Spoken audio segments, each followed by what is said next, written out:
আলাপ না, আলাপের ১২টা আজকে আমি বাজাচ্ছি। এদের একটা ব্যবস্থা এবার নিতে হবে, না হলে। হ্যাঁ লাল, হ্যাঁ হ্যালো, লালবাজার থানা।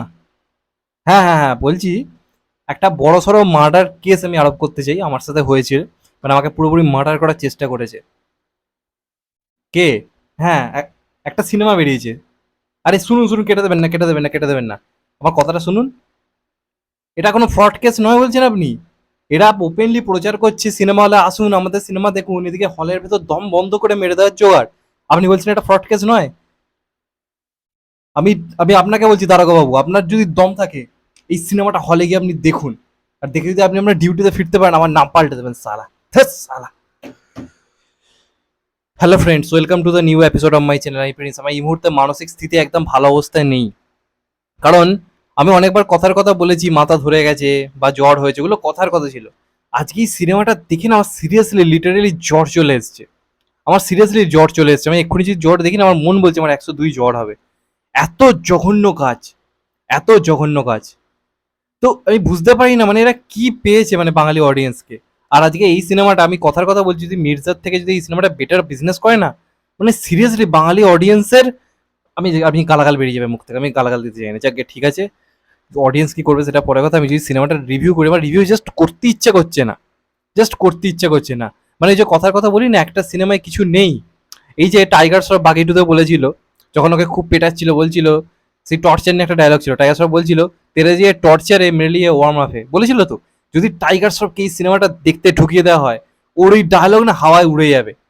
এত ফালতু কাজ হয়েছে, এত ফালতু কাজ হয়েছে। দেখুন, ট্রেলার দেখে আমার ভালো লেগেছিল, আমি বলেছিলাম যে হ্যাঁ, এখন বাংলাতে এরকম টপিকে কাজ কম হচ্ছে, প্রেমের সিনেমা কম হচ্ছে, এবং ট্রেলারটা ভালো ছিল, খারাপ ছিল না। যেহেতু দুজনের মধ্যে দেখা সাক্ষাৎ হয় না, জিনিসটা কিভাবে প্রেজেন্ট করবে আমি এটা বলেছিলাম, যেটা ভালো প্রেজেন্টেশন দরকার সিনেমাটায়, স্ক্রিপ্টটা ভালো হতে হবে।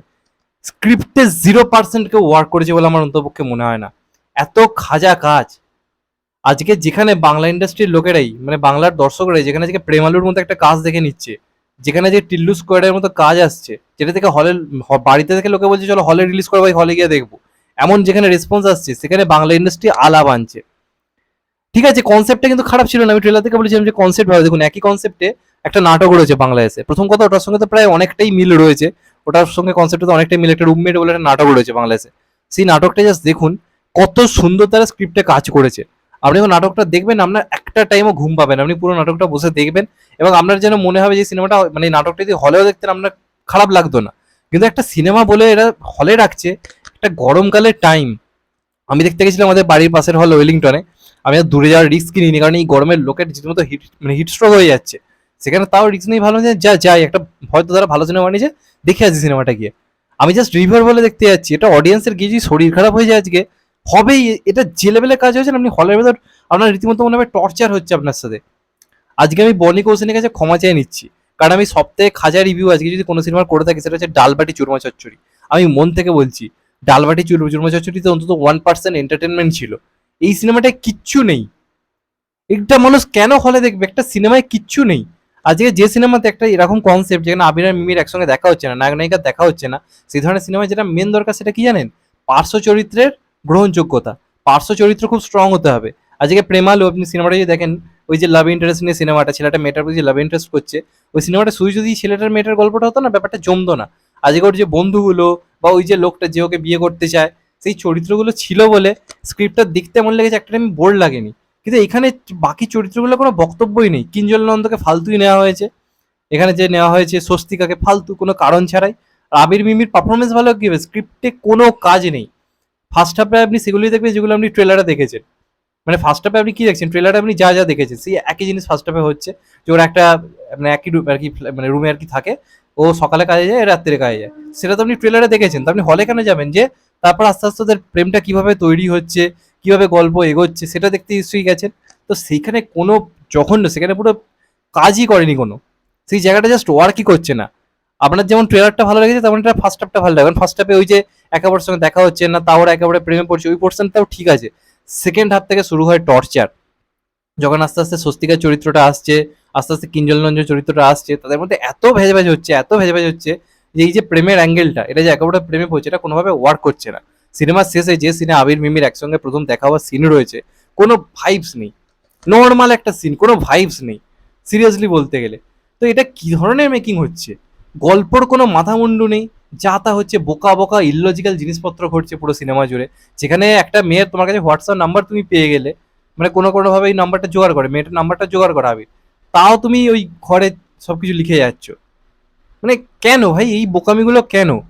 আর আমি জানি না আজকে এটাতে আবির মিমি রয়েছে বলে হয়তো কম খিল্লি হবে।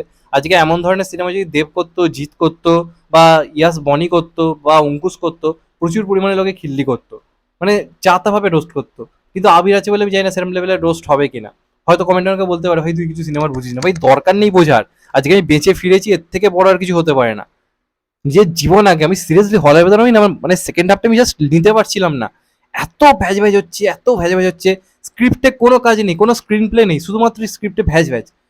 একজন এসে বুঝিয়ে যাচ্ছে, না রকম জ্ঞান দিয়ে যাচ্ছে, আর একজন ওকে জ্ঞান দিয়ে যাচ্ছে, ওই করে শুধু সিনেমা চলে যাচ্ছে। ভাই হলে কি এটা দেখতে গেছি?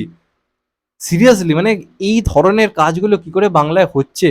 মানে একটা পার্সেন্টও স্ক্রিপ্টে কাজ হয়নি, কিচ্ছু হয়নি। মানে এটা দেখে সুস্থ হয়ে বাড়ি ফেরা খুব ডিফিকাল্ট। আমি অন্ততপক্ষে মানে ফিরতে পেরেছি, এটা আমার মানে কি বলবো, সৌভাগ্য। এবং আমি কাউকে বারণ করবো না, কিছু করবো না, তাহলে আবার তো রেগে যায়। অনেকে দেখেছি বলে, এইসব সেলিব্রিটিরা অনেক সময় দেখেছি বলে রিভিউয়ারদেরকে টার্গেট করে, এত বাজেভাবে রিভিউ করাটা ঠিক নয়, একটু বুঝে শুনে করা উচিত। ভাই তোমরা অডিয়েন্সের কথা ভাবছো? একটা অডিয়েন্সকে হলে ডেকে আনছো, বিশ্বাস করে তোমার সিনেমা দেখতে যাচ্ছে, হলে গিয়ে রীতিমতো বমি পেয়ে যাওয়ার জোগাড়। বাঁচতে ইচ্ছে হচ্ছে না, এর মধ্যে আমি কোথায় ঢুকে এসেছি? মানে সিরিয়াসলি আমি লালবাজার থানাকে আবার ফোন করছি, ফোন করে বলি যে দরকার হলে আমাকে জেলে নিয়ে চলুন, এই টর্চার থেকে তো ভালো জেলে গিয়ে অন্তত পক্ষে আমি থাকি। কারণ এই যে এক্সপিরিয়েন্স হলো আমার এই সিনেমাটা দেখতে গিয়ে না, মানে মানে ভুলতে পারবো না, জাস্ট জাস্ট ভুলতে পারবো না। আমার তো সত্যি ক্ষমতা থাকতো না, আমি সিরিয়াসলি এটার এগেনস্টে কেস করতাম। এটা তো না ফেক করলাম, যেটা করলাম, কিন্তু আমি সিরিয়াসলি এটার এগেনস্টে আমি কেস করতাম। কারণ এটা সিনেমা হতে পারে না, এটা সিনেমা হতে পারে না। বরং বাংলাদেশের নাটক এটা যেটা নিয়ে করেছিল, ওটা বরং দেখবেন একটা রিলিফ পাবেন আপনি। আমি তো এটা থেকে ভাবছি ওটা আবার দেখি, তাহলে একটু আমার মনে হচ্ছে আমি এই সিনেমাটাকে অন্ততপক্ষে ভুলতে পারবো। মানে জাস্ট সেম লজ্জার ব্যাপার যে এই ধরনের সিনেমা এখন বাংলাতে হচ্ছে, এই ধরনের ডাইরেক্টররা এখনো কাজ পাচ্ছে, যাদের না কোনো স্ক্রিপ্টের কাজ রয়েছে, না কোনো স্ক্রিন প্লে রয়েছে, কিচ্ছু নেই, এই সিনেমাগুলো করে রিলিজ করছে আমি জানি না। অথচ অডিয়েন্স মির্জার মতো কাজ দেখতে যাচ্ছে না। অবাক ব্যাপার। জানি না এটা যদি বক্স অফিসে হিট হয় আমার কিছু বলার নেই, সিরিয়াসলি কিছু বলার নেই। মানে আমি আমার বক্তব্য বললাম, আমি যদি হিট হয় আমি খুব অবাক হবো। বাকি অডিয়েন্স তো অডিয়েন্সের ব্যাপার, অনেক শিক্ষিত অডিয়েন্স, অনেক আঁতেল অডিয়েন্স, ঠিক আছে, তারা তাদের মধ্যে যাভাবে ভাবুক। আমি আমার বক্তব্য পেশ করলাম ভাই। যাই হোক, এটাই আমার বক্তব্য। চ্যানেলটা নতুন হলে চ্যানেলটাকে সাবস্ক্রাইব করে দেবেন, and hit the bell icon. ভালো থাকবেন সবাই, টেক কেয়ার, নমস্কার, আবার দেখা হবে, টেক কেয়ার, আবার দেখা হবে।